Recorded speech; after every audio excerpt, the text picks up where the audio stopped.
ওকে, আমরা আজকে একটি মজার স্প্রেডশিটের সূত্র নিয়ে সামনে এসেছি। তো অনেক সময় এমন দেখা যায় যে কারো আইডেন্টিটি চেক করার ক্ষেত্রে এনআইডি এবং বার্থ আইডি দুটোরই প্রয়োজন হয়, আবার অনেক সময় যে কোনো একটা হলেও হয়ে যায়।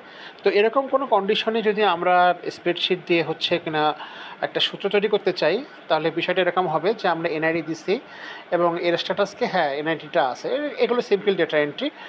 বার্থ আইডি হ্যাঁ বার্থ আইডি আছে। এখন লজিকটা কী হবে? লজিকের ঘরে এসে আমরা দেখি, প্রথমে আমরা দেখতে পাচ্ছি এখানে যে প্রথমে আমরা কি করছি, আমরা প্রথমে ইফ দিছি ব্লক, তারপরে আমরা অর ব্লক দিছি কত ইসের অ্যান্ড ব্লকের মতো।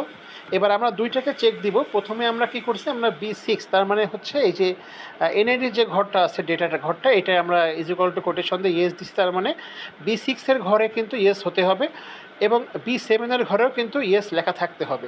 যদি দুটোর যে কোনো একটা, যেহেতু অর মানে যে কোনো একটা ইয়েস থাকে, তাহলে ফার্স্ট আমাদের কনফার্ম আসবে, আর যদি কোনোটা ইয়েস না থাকে তাহলে ডিনাই আসবে। তো দেখি আমরা এই সূত্রটা অ্যাপ্লাই করে যে কাজ করে কিনা। তো আমাদের দুটো যেহেতু দেওয়া আছে ইয়েস, এত কনফার্ম অবশ্যই হবে। আমরা যদি যে কোনো একটা নো করে দিই, লেটসে আমাদের হচ্ছে যে ব্যক্তির কাছে ডেটা নিচ্ছি তার বার্থ আইডিটা নাই বাট এনআইডি আছে, সেক্ষেত্রে তার অ্যাক্সেসটা কনফার্মেশন পাচ্ছে, দেখাচ্ছে। বাট আমরা যদি এমন পরিস্থিতি হয় যে আমাদের এনআইডিও নাই আবার বার্থ আইডিও নাই, সেক্ষেত্রে দেখা যাচ্ছে যে আমরা কি করতেছি, এখানে কিন্তু অ্যাক্সেস ডিনাই দিয়ে দিচ্ছে।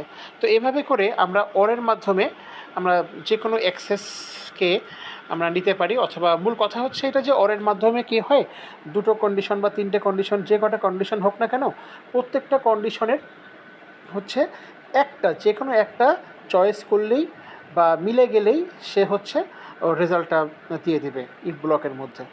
তো এই ছিল মোটামুটি অর। তো আজ এ পর্যন্ত, থ্যাংক ইউ।